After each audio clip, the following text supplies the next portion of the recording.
Amigos televidentes, continuamos con Cerrando la Noche y aquí siempre abordamos temas interesantes con invitados interesantes. Esta noche no es la excepción. Vamos a conversar con don Miguel Severiano. Don Miguel Ángel Severiano, quien es coordinador del Consejo Regional de Desarrollo Territorial de la región este del país.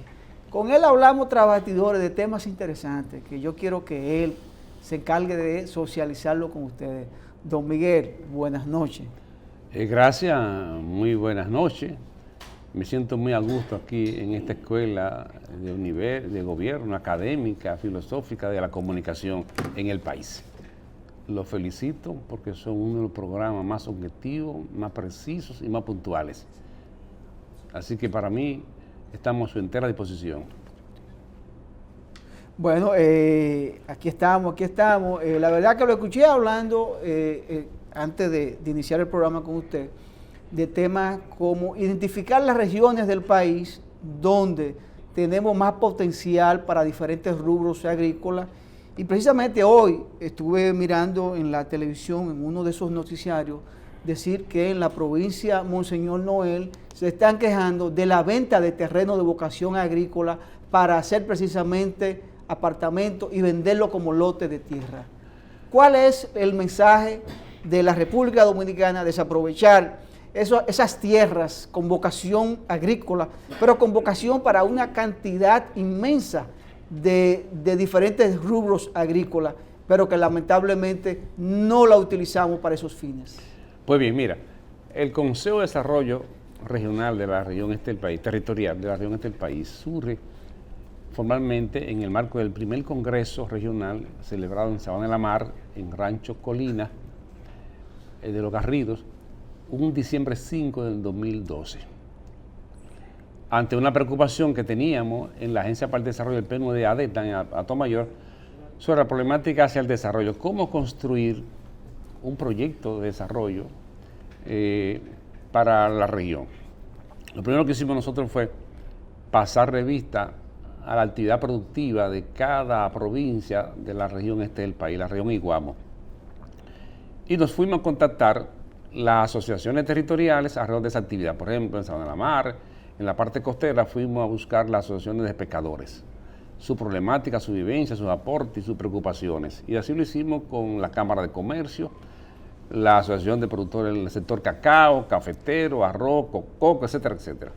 ¿Cuál es el drama en el país? Señores, estuve hace unos años en contacto desde la historia con Rousseau y Montesquieu en la Ilustración, cuando algunos gobiernos en la época le solicitaban asesoría a Montesquieu y a Rousseau, le decían, mira, lo importante para una nación, un Estado, un reino es desarrollar la agricultura, la agropecuaria. Señores, ¿la medicina de qué sale? La medicina sale de una raíz, de una semilla, de una pulpa, de una crema, de algo, ¿qué digo yo? De alguna actividad, de alguna área de la agropecuaria, de la agricultura, de la foresta. La gastronomía se nutre también de ahí. La medicina también, la farmacéutica, la industria farmacéutica se nutre de los vegetales. La textura, la textil, la vestimenta del algodón y de otros elementos. Todo en la naturaleza, bienes y servicios, alimentación y salud, viene del campo. Nosotros somos un país con 365 días hábiles, clima y sol, y un terreno muy fértil para diferentes rubros agropecuarios, que tenemos tierra de las mejores para tipo de rubros agrícolas. Por ejemplo, en Barahona tenemos la mejor tierra para el café arábico tipo del mundo, igualmente en Montecristi la mejor tierra para producir la mejor caña del mundo, y en Atomayor el Valle para producir el mejor cacao orgánico del mundo. Y no estamos aprovechando. Le hicimos saber en el marco del último término de la campaña al gobierno del cambio, a mi partido, a mi gobierno, a la alta dirección del Comando Agropecuario, en una finca deportiva Jorge Bel, camino hacia Hierbabuena, le presentamos el modelo de finca, aula, investigación y desarrollo, y un proyecto de planificación agrícola por vez primera a partir de un programa Si tú tienes una finca de cacao, de aguacate, de coco, te podemos decir el año que viene cuál será la producción por cada mate y por cada tarea.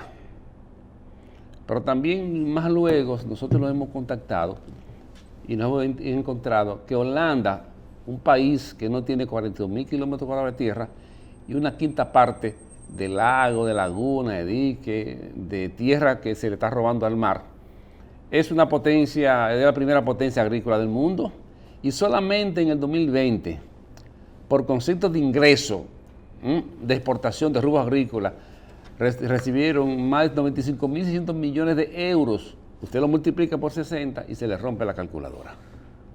Holanda está hoy hacia el salto de la agricultura vertical y el tomate lo siembran en funda plástica. La apicultura la usan para acabar con las plagas en los insectos y para la planificación, cosa que nosotros demostramos que es factible al final de la campaña en Atomayo de Rey. El país tiene, los gobiernos dominicanos, hasta el 31 de diciembre del 2020, a través de la reforma agraria, han distribuido casi 12 millones de tareas de tierras y beneficiando a 123.000 parceleros. El 90% de esa tierra, y yo tengo las estadísticas de esa época, del boletín estadístico del IAD, está en manos de terceros y abandonada cuando no. Y hay personas que tienen 50 y 60 parcelas. El IAD del gobierno pasado, este gobierno lo encontró formando una inmobiliaria irregular. En el este, en la región Iguamo, desde el este de Río Jaina hasta Higüey, más de 1 millón de tareas de tierras pertenecientes al CEA y al IAD está en manos de ex generales y coroneles que están en la justicia. Y lo grave del caso es que hay coroneles activos que están cuidando de esa tierra y según la información que tengo en estos días, la estamos comprobando, hasta una hermana del presidente pasado está involucrado en ese tipo de mafia. Le hemos dado parte a los organismos de seguridad, están investigando porque hay otros tipos de negocios que tienen que ver con la agenda de la DEA, en donde se estaban haciendo negocios de este tipo y creo que han apresado en las últimas 2 o 3 semanas a gente infragante en la región, en esa dirección. ¿Qué estamos nosotros presentando en el Consejo Regional de Desarrollo ante esta dramática problemática que afecta al país, que no tiene atado a su desarrollo? No hay mejor manera de iniciar el desarrollo tardío en el siglo XXI de espalda al campo. Y hemos presentado el viernes 6 de mayo en el Hotel Burgo de Atomayor la sinopsis de la primera universidad agropecuaria del mundo, sin alumnos, sin docentes, sin docencia, sin aula física y sin aula virtual.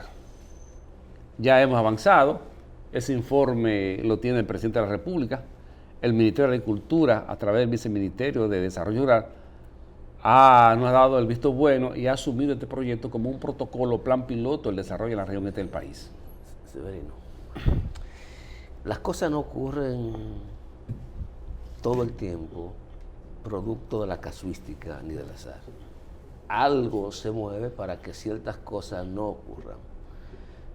Todos los candidatos, no desde ahora, desde siempre, han dicho y han importantizado en el discurso el tema de la tierra y sobre todo la agricultura como un eje esencial, volver a lo primario para enrumbar el país por la senda del desarrollo. Pero ¿qué ocurre? Llegan a los gobiernos y todo eso que nos pintaban como bonito, necesario, útil, urgente, Irrelevante. Queda engavetado. ¿Qué es lo que pasa? Muy buena pregunta. Tenía que surgir en este espacio. ¿Qué pasa? Nosotros fuimos a Agricultura, al Viceministerio de Planificación y a las unidades que tienen que ver con la planificación. Nosotros fuimos a la ONE y nos entrevistamos con la directora de la ONE y hemos ido al Ministerio de Planificación y Desarrollo.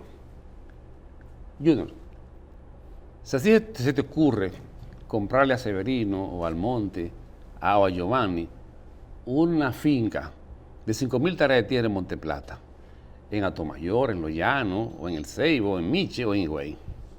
Y tú le llevas los planos y la coordenada del distrito catastral, la parcela y con quién colinda y el mapa de eso. Y tú le dices al Ministerio de Agricultura, yo quiero saber cuáles son los factores bióticos y abióticos que hay en esa tierra, esa finca. ¿Qué yo puedo hacer ahí? ¿Cuáles son los diferentes suelos que tiene esa finca? ¿Qué nutriente aporta cada tipo de suelo y qué nutriente consume, necesita una planta para desarrollarse? Para yo saber entonces qué tipo de inversión hago en abono. Pero también tengo que saber qué es rentable para que la tierra al mes no se me envejezca y que yo pueda tener una producción óptima, jugosa, buena y rentable. Pero ¿cuál es la inclinación del sol, el viento? ¿A qué hora incide más y cómo incide el sol en esa finca? Si pregunta eso en la agricultura, te van a decir, ¿de qué estás hablando, Willy? Nosotros fuimos invitados al primer Festival de Desarrollo Territorial en Montecristi hace casi 2 meses y fuimos a dar una conferencia magistral sobre planificación agrícola. Nosotros le decimos a mitad de la conferencia, señores, Montecristi se caracteriza por 3 actividades que se puede apreciar. La sal, el banano, la exportación de banano orgánico y la miel. Yo le preguntaba, a través de una de estas 3 actividades, ¿cuál es la que nos puede permitir nosotros incorporar más familias como agente productivo al mercado en el menor tiempo posible, al menor costo y con alta rentabilidad?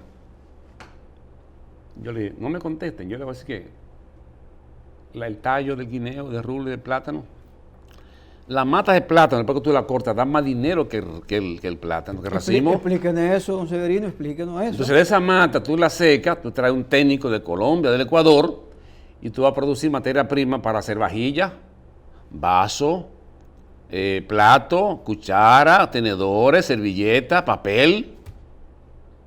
Pero tenemos un mercado, una demanda, y tenemos el desayuno escolar, y tendremos ahí entonces el plato, la vajilla, la servilleta y la cuchara y todo y esa mujer incorporarla a producir eso para el país.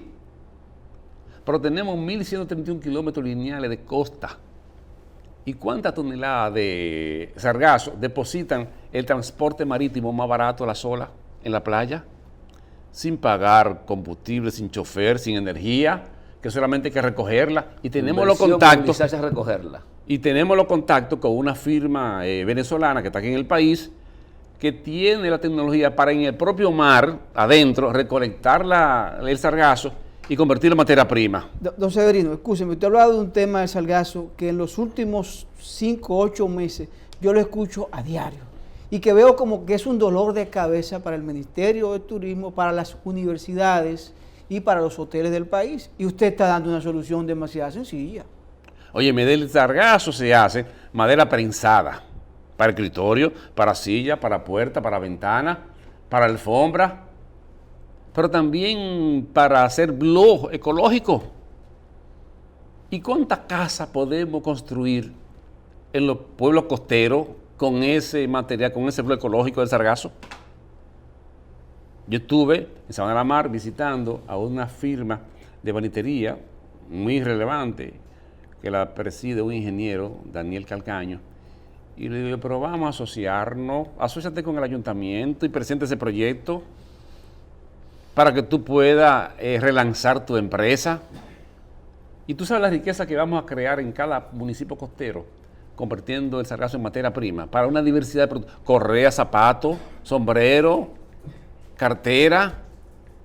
Pero los desperdicios de suburbano y sus rurales, de la semilla del mango, y ahí en Asua y en Baniel ya tienen muchísimos asentamientos de mango y podemos producir aceite y estamos botando eso, por Dios.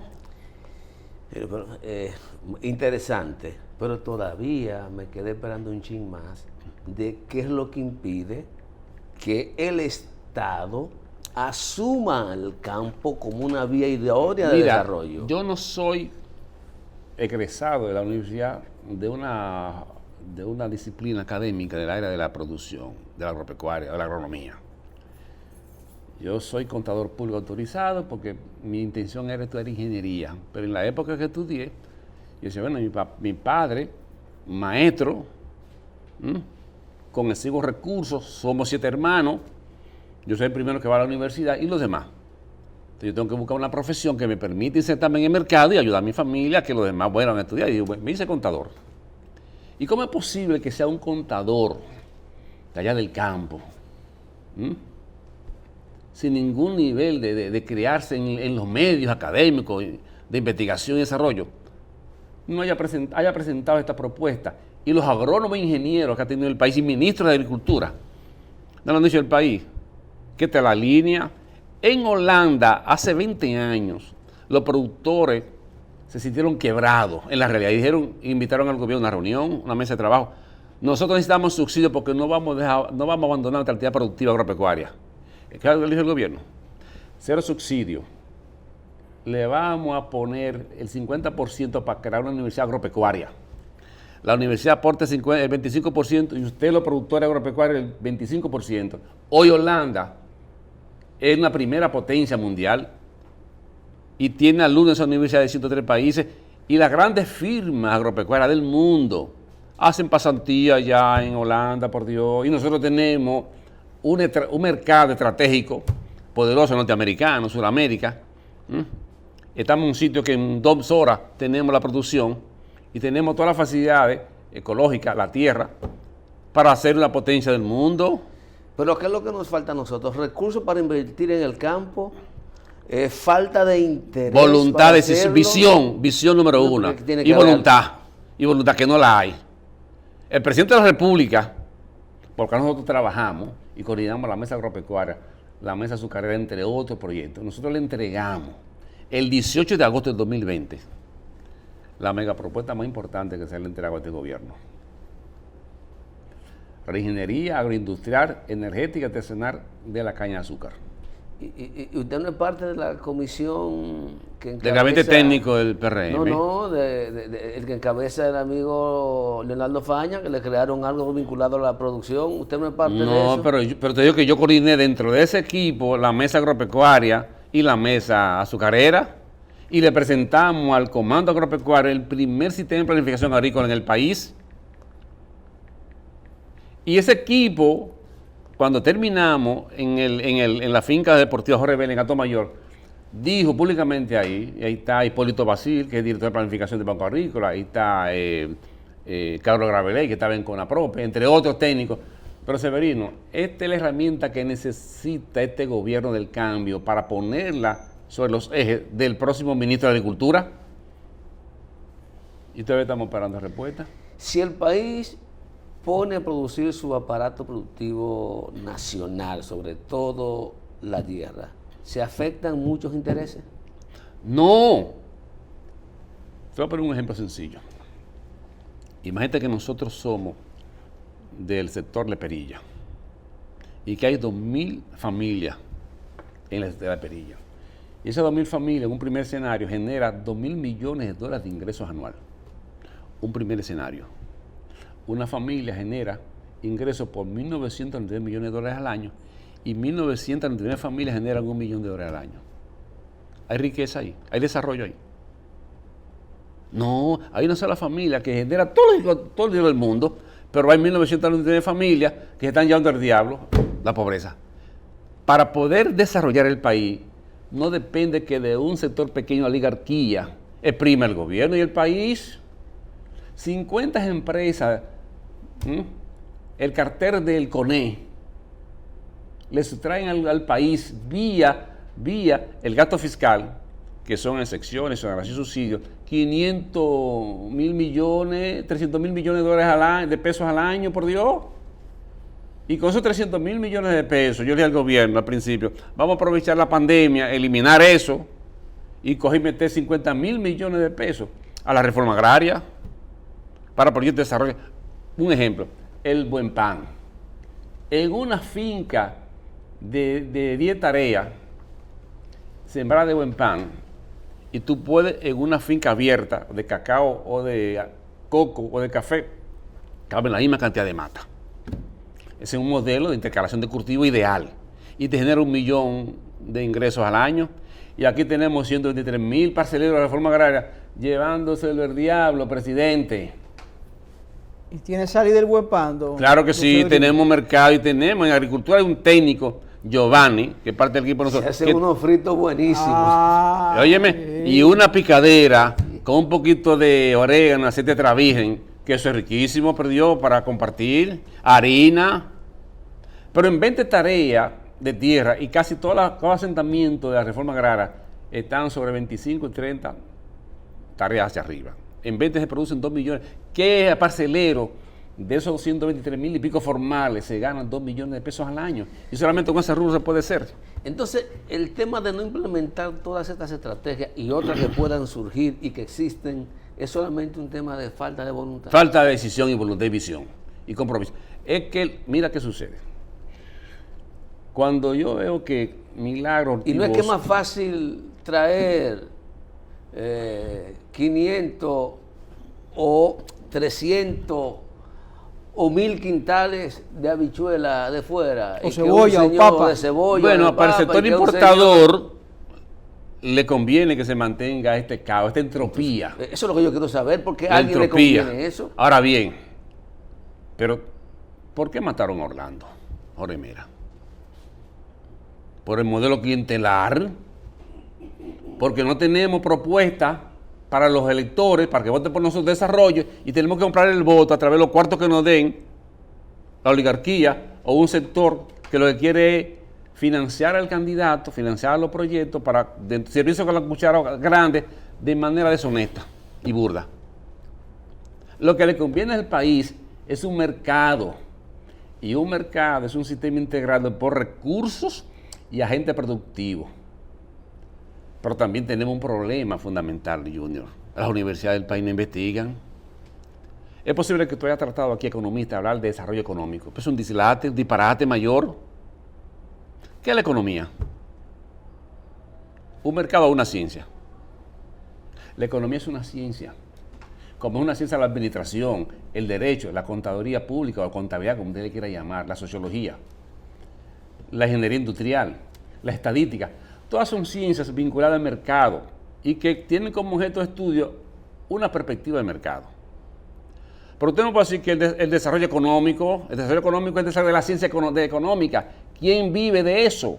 Y además, ¿cuáles son los aportes que los economistas han planteado en el desarrollo de la economía para decir que es un desarrollo económico de la ciencia en este país, por Dios? Si aquí estamos todavía con la lectura de Keynes.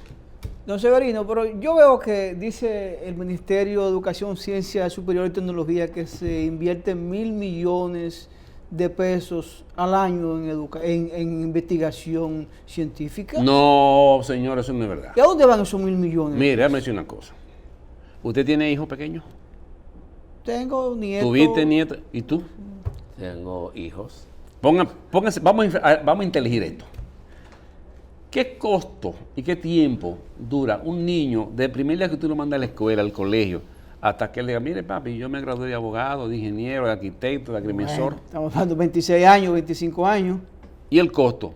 5, 7, 10 millones de pesos. Claro. Entonces, ¿es posible que es rentable un modelo educativo que tú tengas que invertir tanto dinero y esperar 20 años para que el hijo que se gradúe, si encuentra un empleo de 5 o 10 mil pesos, es porque era amigo de un alcalde, de un funcionario? Termine el ciclo de educación primario, secundario. Haga una carrera. Porque ahora le exigen una maestría. Sí, Y un después que PhD. tiene todo eso, Sí. no tiene empleo. Pero mi hija mayor, doctora Patricia Severino Castillo, tuve que mandarla a Europa, a España, para terminar, porque si no tenía una especialidad, no puede ejercer la profesión. Un médico graduado. Y tuvimos que empeñar hasta lo que no teníamos para que ella fuera a Europa, gastando euros. Y cuando viene aquí no hay cupo. Bueno, ¿Usted imagina cómo es eso? don Ángel Severino, tenemos que ir a una pausa. Interesante, de verdad, un tema principal, nodal para el desarrollo del país, aunque los gobiernos no han tenido de lado, no le han hecho caso. Vamos a esperar que estos 2 años que quedan del gobierno del cambio le hagan caso a esa propuesta que usted está haciendo aquí. Señores, conversamos con don Ángel Severino, quien es coordinador del Consejo Regional de Desarrollo Territorial de la región este del país. Vamos a la pausa y volvemos en breve. De vuelta con Cerrando la Noche, esta interesante conversación con Miguel Ángel Severino. Miguel Ángel Severino está hablando del desarrollo agropecuario. Y hace un tiempecito, Severino cursa en el Congreso un proyecto de ley de ordenamiento territorial que se nos ha vendido la idea como la panacea de que debe ser un instrumento importante para el desarrollo de la República Dominicana, para la utilidad de los diferentes tipos de terrenos que existen en el país. Hablen un poco de esta iniciativa y si eso puede aportar efectivamente a lo que todos queremos. ¿Qué tú comes que adivinas?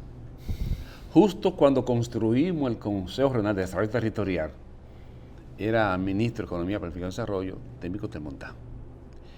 Y en esos días vino la CEPAL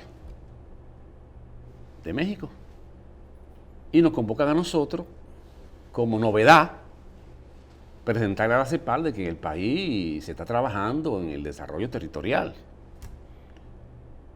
Y se está hablando de un régimen territorial que no existe en el país. La Constitución no hería el régimen territorial y el territorio es uno de los tres elementos, el elemento transversal del Estado.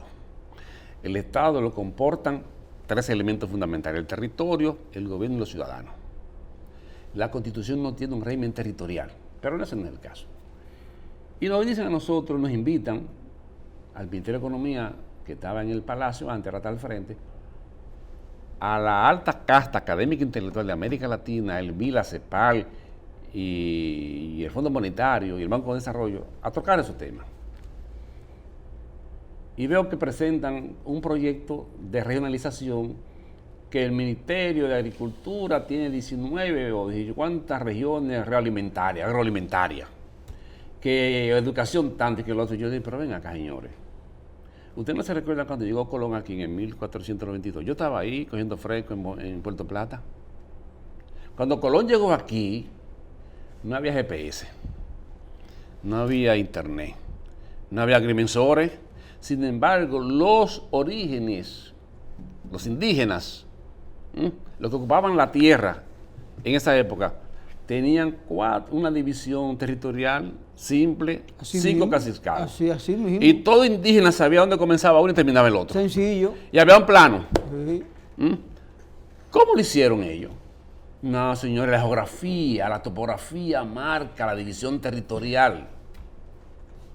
Un río, una cañada, una montaña, una llanura, el mar. Entonces, si ellos, que no tenían el conocimiento que tenemos nosotros hoy, y los recursos y las herramientas, habían establecido 5 casiscados, vamos a asumir esos 5 casiscados como la división del régimen territorial del país. Y dentro de esos casiscados vamos a establecer cuáles provincias y cuáles municipios están, y adecuarlo en la ley. Después fui tanto los artículos para argumentar eso y la tesis que planteé ahí, que tuve casi que empeñar el cerebro para poder meterme a profundidad, pero le gané el pleito, le ganamos el pleito como Consejo de Desarrollo Territorial. El otro aporte fue una ley de ordenamiento territorial. ¿Qué es ordenar? Cambiar de lugar. Nosotros estamos aquí ahora mismo, yo estoy aquí a la izquierda o a la derecha, ustedes están a mi derecha. Exacto. El ordenar esto, ordenamiento es que yo me ponga allá y tú te pongas para acá. El territorio se puede ordenar, es un dislate. ¿Cómo podemos coger el Pico Duarte, ordenarlo, cambiarle de orden que está aquí y llevarlo a Boca Chica? ¿Cómo cogemos el Puerto Sanssouci y llevarlo a Miches? El territorio no es posible ordenarlo. Lo que podemos ordenar es el uso del suelo, en función de un estudio que no lo tiene Agricultura, ni lo tiene la ONE, ni lo tiene el Ministerio de Economía, caracterización de suelo, para que sí. Pero nosotros estamos en la tierra más productiva, más fértil, de mayor capacidad de nutrientes, lo tenemos en Moca y en Vicentillo, Atomayor, Ceibo. En Moca estamos urbanizando esa tierra. Pero tú vas aquí al ayuntamiento y no hay un orden, no hay una política de ordenar el uso del territorio. Por Dios, en Atomayor hay cañadas que hoy son calles, en el barrio de Puerto Rico, camino a Punta de Garza, para allá abajo, a Los Cocos, al Coco. Y en los ríos que circundan a Tomayor, el Mago hacia al oeste y el España al este, la gente construye en el cauce. Y no se respeta eso. No hay un régimen urbano ni suburbano en el país. Somos una entropía. Entonces necesitamos una ley para regular el uso del suelo. El uso del suelo. Y necesitamos una ley de regionalización que establezca. Nosotros tenemos al azar un distrito nacional que es el asiento del Estado. Es un régimen especial entre los estados. En Sudáfrica, en el África, ese país tiene 3 distritos especiales. Y en cada uno, los 3 poderes del Estado están asentados en un distrito distinto. Aquí todos lo tenemos en el mismo distrito nacional. Pero ustedes se preguntan, ustedes saben que desde el interior llegan aquí al distrito casi de 3 millones de ciudadanos diarios. ¿A qué se debe eso? Que no hay, el 90% de la tierra urbana de este país carece de título definitivo de propiedad privada. Nosotros escribimos un artículo que nos publicó uno de los diarios de mayor incidencia en el país, virtual, al momento.net, sobre paradigma Banco Centraliana. El Banco Central tenemos que cerrarlo porque no sabe lo que está haciendo, por Dios.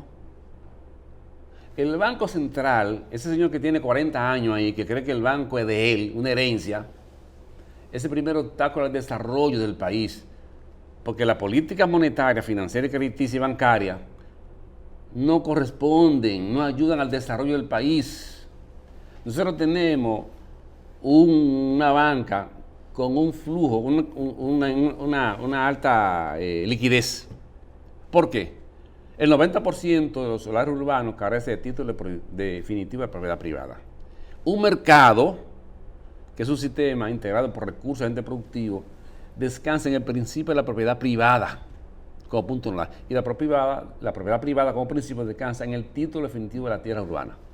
Entonces, si no tenemos ni siquiera más que un 10% de esa tierra titulada, sin título tú no puedes ir al banco a coger un préstamo. Y hablaste, bueno, hay 2 conceptos importantes vinculados al Banco Central, que cree que debe cerrarse porque no aporta al desarrollo integral. No está en lo que tiene que hacer. Pero, y es que en materia de desarrollo del país, no hay 2 ministerios esenciales que tienen que estar encima de eso. Sí. Ministerio de Economía, Planificación y Desarrollo. Y Agricultura. No, y el otro ministerio es, bueno, está Agricultura, y el otro ministerio es el Ministerio de Industria y Comercio y MIPYME. Sí. O sea, esos son 2 instituciones. Y Educación y Salud son los 5 ministerios centrales de desarrollo. Ahí. Pero ninguno de ellos está haciendo la función originaria. Comencemos con el Ministerio de Salud Pública. ¿Cuál es la política, el objetivo? ¿Cuál es la agenda del Ministerio de Salud Pública? Delegar la función. No, los hospitales. La política hospitalaria. Es que ahora lo maneja el Sistema Nacional de Salud. Pero oíme bien, escúchame esto, que es importante. La política hospitalaria, tú vas al hospital cuando te está muriendo, y la política de salud fundamental debe ser preventiva, la sanitaria. Hay un protocolo sanitario que no existe en el país. Tú vas a una oficina pública y vas a los baños de una parada también de guagua, o de un supermercado, o de un hotel, o de una universidad, o una escuela, y te da asco, por Dios. La contaminación de los ciudadanos, de la piel y de la vajilla de la mujer, ese tipo de cosas, se produce tanto porque no hay un protocolo sanitario en el país. Tú vas al campo y nosotros tenemos una finca de plátano y contratamos 100 obreros para cortar los plátanos. A cada uno de ustedes le da uno diarrea. Y como no hay un sistema sanitario, el tipo va al campo de fe, que se coge unas hojas, se limpia y se embarra la mano. Esa mano sucia de estiércol, materia fecal, manipula los plátanos y vienen al mercado. Así es. Al supermercado. No hay un protocolo sanitario para que en cada finca exista un supervisor sanitario para que los plátanos una vez cortados se vayan a un pozo, a un estanque, se limpien con un químico, con un plaguicida orgánico, se seque en el vacío y se empaque esos plátanos y vaya al mercado libros higiénicos. Bueno, lamentablemente carecemos de muchas cosas en el país que son uno de los problemas en que la salud cada vez se Pero tiene que deteriora más. permitir un mensaje. Sí, adelante, adelante. La plataforma del gobierno ciudadano es un proyecto inspirado en el artículo 22 de la Constitución, donde dice que el ciudadano es el que tiene la potestad de elegir y decidir. Y por lo tanto, estamos invitando a los ciudadanos a construir una mayoría con una herramienta que tenemos para en el 24 producir en el país, llevar la presidencia del país, el primer gerente a la cosa pública. Señores, conversamos con don Miguel Ángel Severino, quien es el coordinador del Consejo Regional de Desarrollo Territorial de la región este del país. Con él hablamos de temas interesantes. Y además ya tiró de gobierno ciudadano, porque al final dejó una cacarita y eso para que tengamos que hacer otro encuentro con él, para hablar de gobierno ciudadano. Así es. A ustedes, gracias por habernos permitido llegar a sus hogares. Mañana don Giovanni Almonte y de los Santos y un servidor Junior Espinosa se reúnen con ustedes en una nueva entrega de Cerrando la Noche.